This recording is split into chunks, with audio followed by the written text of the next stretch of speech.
Hey VC, this is Harvey and welcome to the latest video update for my channel Spinning the Black Circle. This is my somewhat belated Vinyl Tag 2019 video. Really enjoyed a lot of the VC community uploads I've seen on this topic, so I thought I'd get into the fun of it and go through the range of questions. I think Tales from the Crate may have started this off, but it's a really good idea. So before I do that, cheers. This is one of my favourite Tibbles, Brewdog Punk IPA. It's a bit of a midweek Tibble to kick things off. And on we go with the range of questions then. So first of all, shout out to others I've enjoyed, other uploads I've enjoyed, or channels I enjoy within the VC community. Vinyl TV, I just find Craig on Vinyl TV such an entertaining guy. He's really passionate. Does a lot of great updates on system building. Seems to have a lot of knowledge around how turntables work and how the vinyl mastering process works. I think he might be an engineer in the past and certainly knows a lot about how electronics function. So Vinyl TV I really enjoy. Obviously that's a big well-known channel, as is Channel 33. So being an old rock and metal fan, Frank of Channel 33.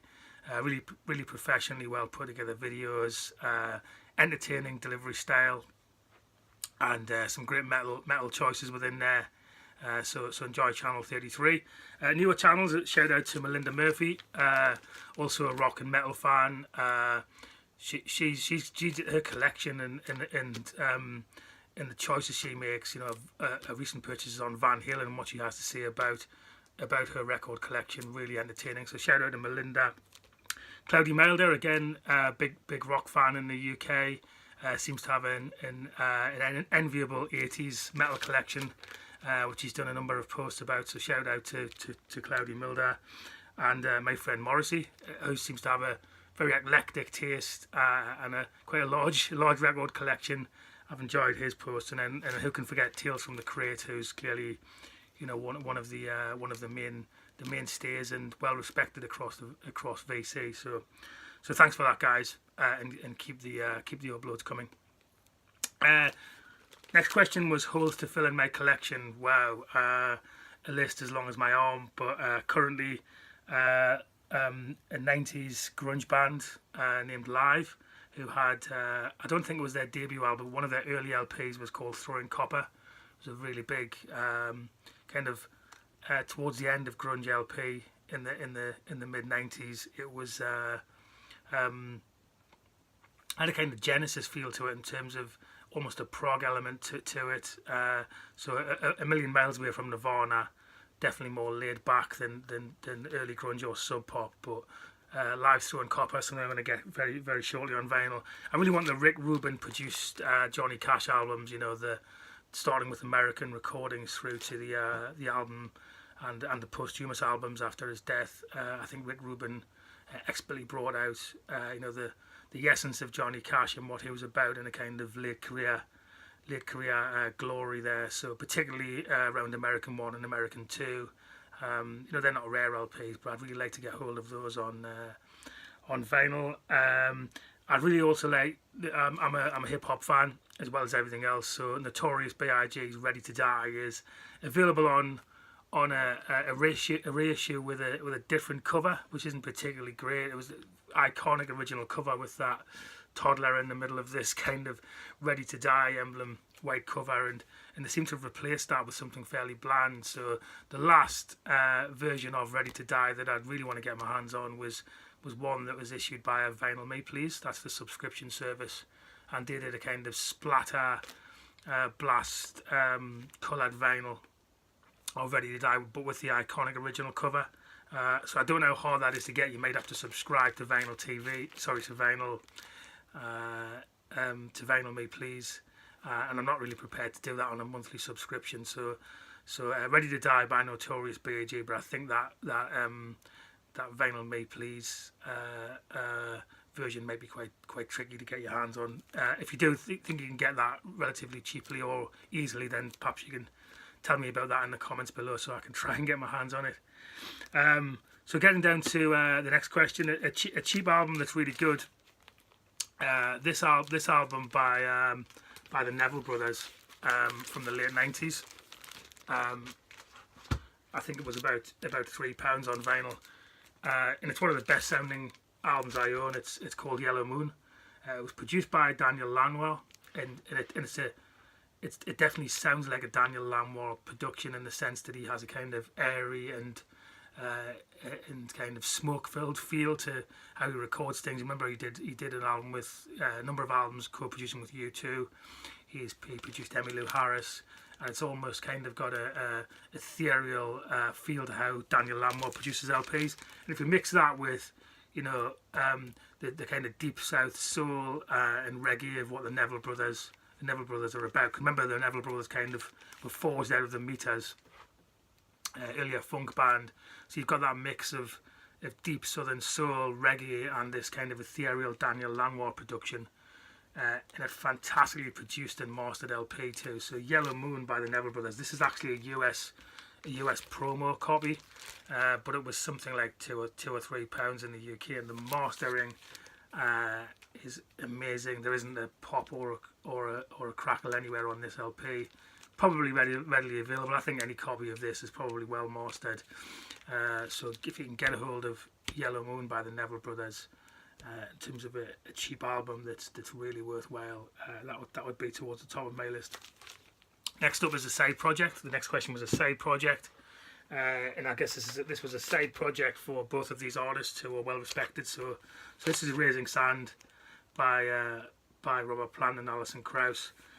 Clearly two iconic artists in their own right. I don't need to say any more about Robert Plant, but for those who don't know who Alison Krauss is, she's a US country stroke folk singer. She also plays violin, and she's huge in the US. So outside of the US, maybe not so well known, but rightly so that she's huge in her home country, because she's not so much a songwriter as an interpreter. So how she interprets vocally, and she's part of a band named Union Station too. So typically the emblem is Alison Krauss and Union Station, and their LPs are just musically and production wise so well put together, and she's a fantastic interpreter of tunes. She's got a voice that's kind of, she holds a lot back, but when she decides to hit the power button, she really has got a powerhouse of a voice. So and this is a landmark LP. It's produced by T-Bone Burnett. Again, it's not produced by Daniel Lanois, but it's got that kind of airy, ethereal sound to it. It sounds like it was recorded on a beach, as the cover suggests. There's a mix here of covers and originals, all blues songs and some of Plant songs on here, and it's an astonishing set of songs. It's held in esteem in terms of, by some, being, you know, one of the best folk stroke rock country LPs there is out there, and I wouldn't challenge that.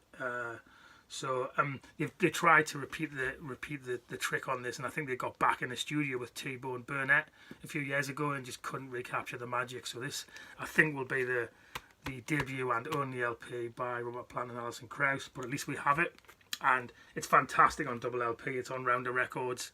It's not cheap. I think I got this on import, and so you will have to pay for it, but it's an audiophile release in terms of how well it's pressed. Comes in polyline sleeves. More importantly, the music on this LP is something else. Next is an LP by an artist that's uncharacteristic of their work, and this may come across as quite an odd choice. Actually, it's by the Bangles and their debut LP, All Over the Place, and I suppose, how can a debut LP be uncharacteristic? Well, that's because following All Over the Place, what the Bangles are known for is kind of really straight down the line, quite boring commercial pop rock. Whereas what the Bangles were before the record company or someone persuaded them to be this kind of bland ola pop act was an incredible four-piece female rock act, somewhere between the Beatles and Paisley Underground. So they were definitely part of the Paisley Underground scene. and they really do rock out on much of this LP. 4-part harmonies over Rickenbacker guitars, strumming, and just having a great time. And so what a shame, because this is a superb LP. If you haven't heard, if you're judging the Bangles from Walk Like an Egyptian and everything they did on Different Light forwards until they broke up, then maybe streaming on Spotify or something first, but all over the place, particularly on vinyl. Actually,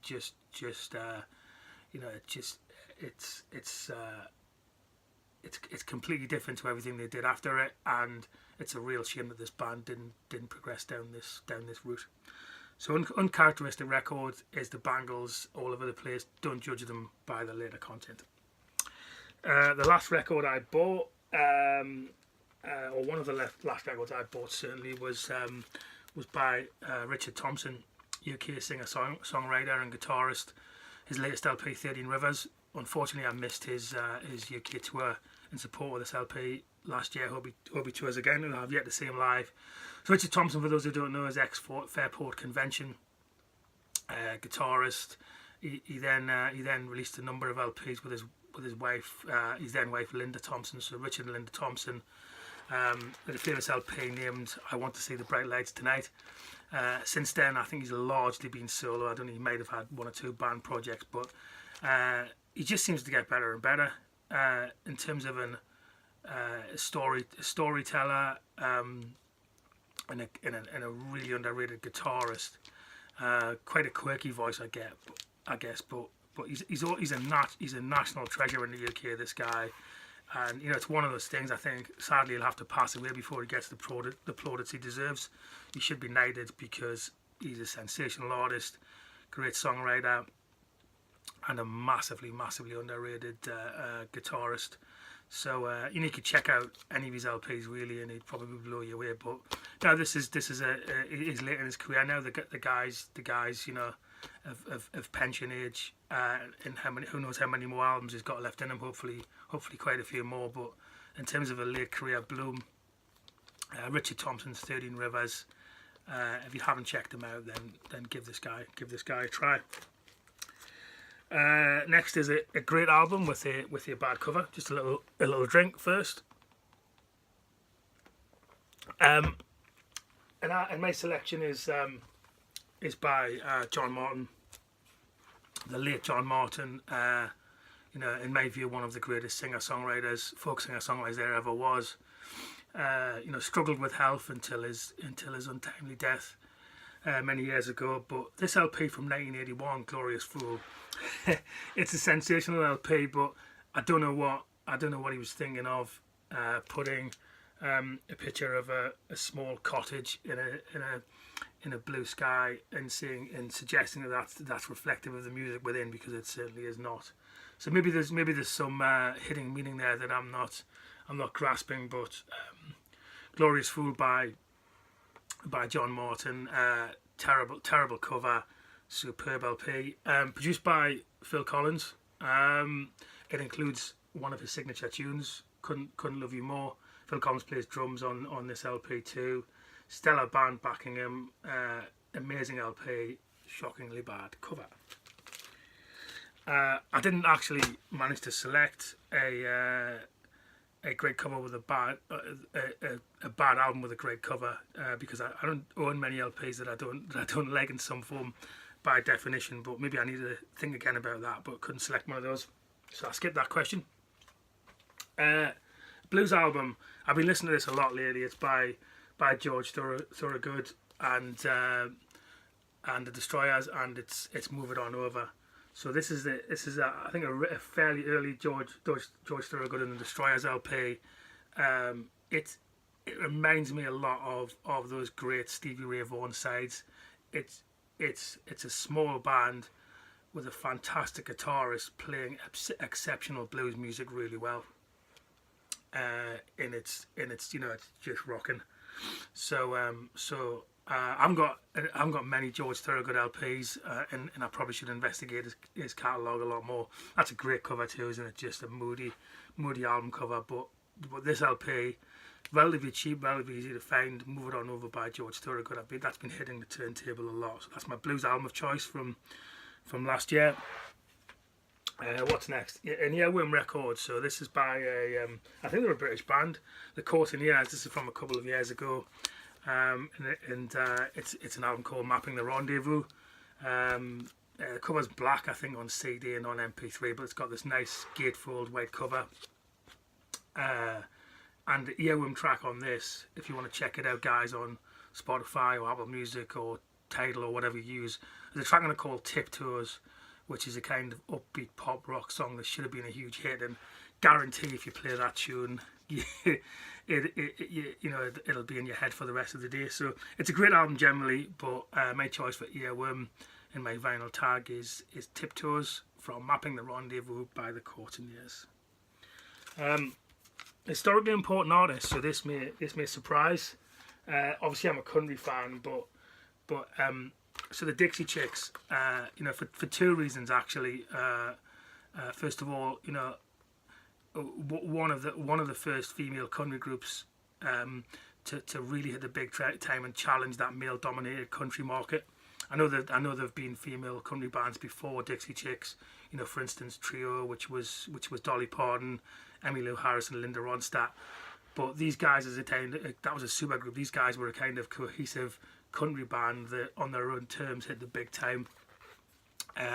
So that's reason one why they're historically important. Reason two, obviously, is the challenge they made to the US's foreign policy and involvement in the Iraq War. So I'm not here to talk about the politics associated with that, but just the fact that they challenged that, and they're the sort of ballsy band that will make that sort of statement. And they really struggled career-wise following that statement. It's got a song on this LP called "Not Ready to Make Nice," which directly talks about that experience of it seemingly the world turning against them when they criticised the US's or the fact that US soldiers were involved in the Iraq War. So that was their direct rebut of that situation.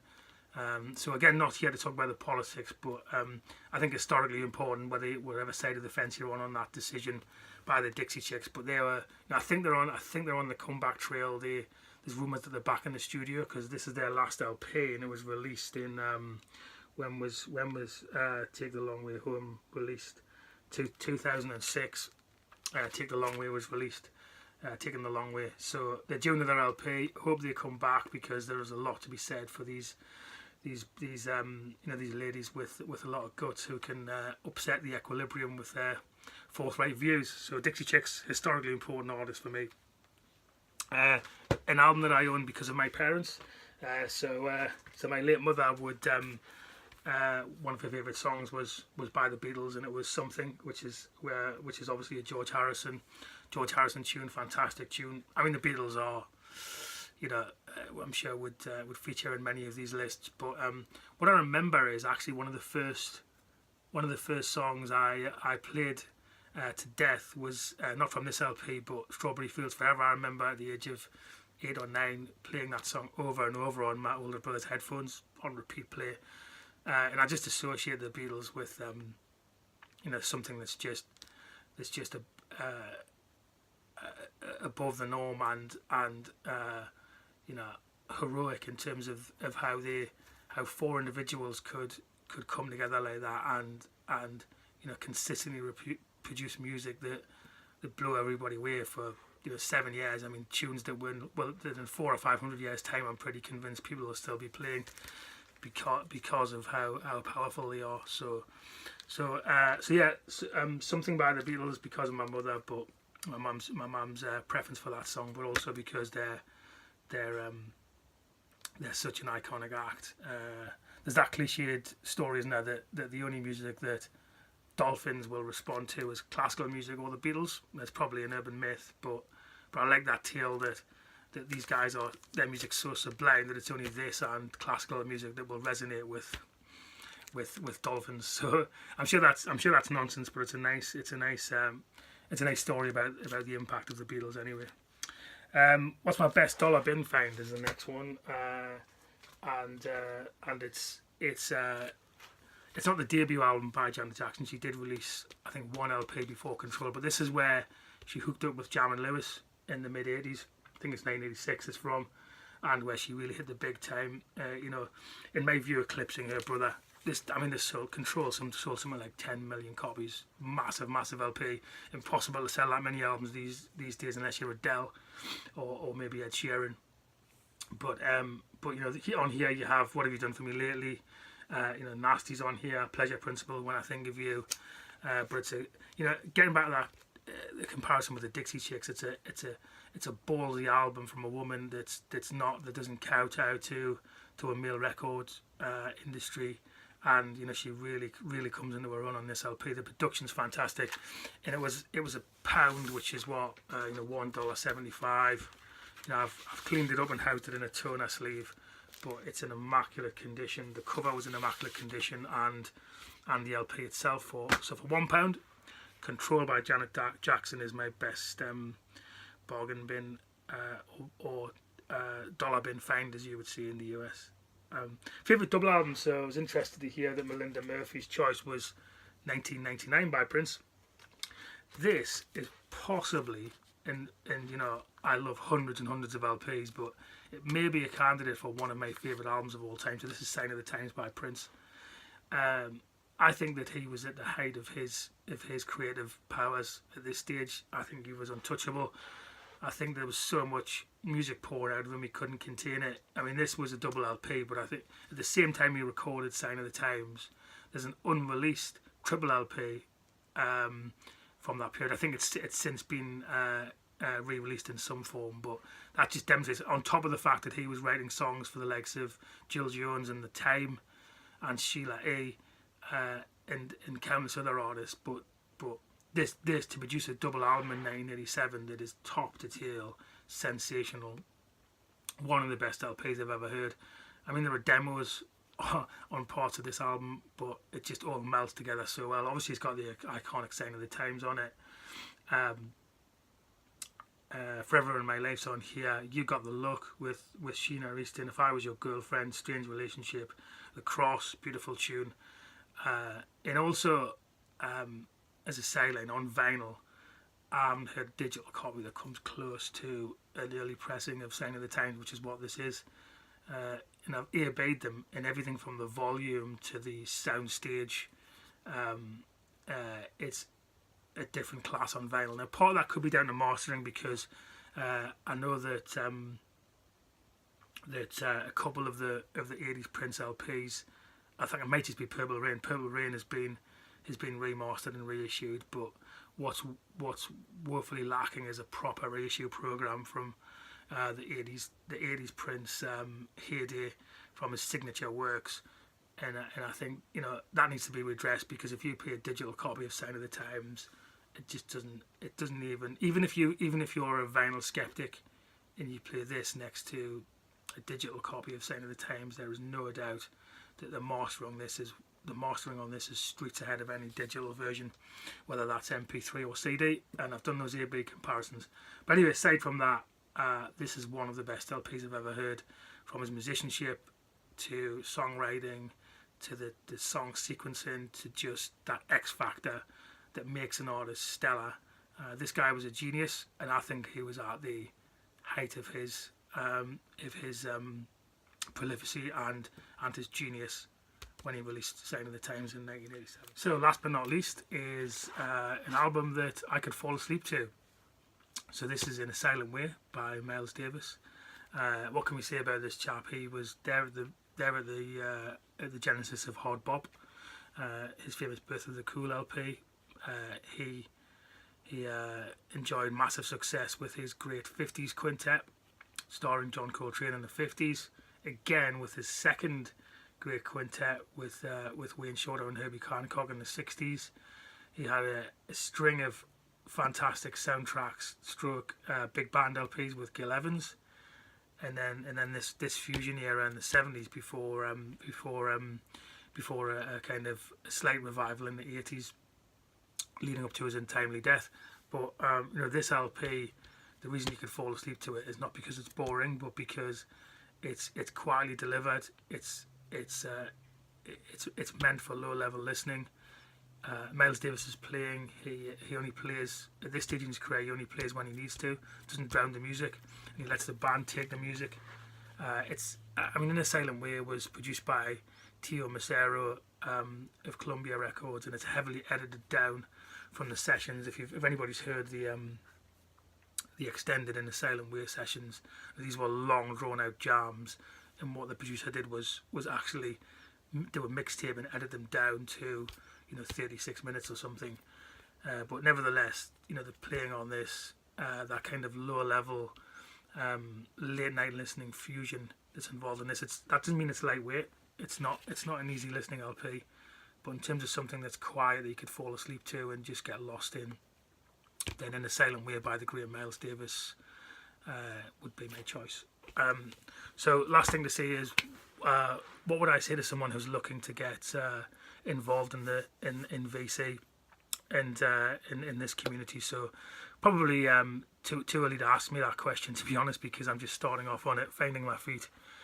So I'm not. I don't pull myself out as a great presenter in any shape or form. But it's all about the passion, isn't it? It's about, if you love music and you already have a large vinyl collection or you're getting back into it, then you can make some friends on here. You can share some ideas, show your vinyl, enjoy the videos of others, take some tips from how they present their videos. There's a range of people from very, very professional videos down to pure amateurs like myself. But I've really enjoyed it, so I'd encourage you, if you love vinyl, and you want to make, you want to share some ideas and make some friends, then I think this is a fantastic forum. So why not go for it? So thanks, VC, and I shall be updating again this weekend. Bye.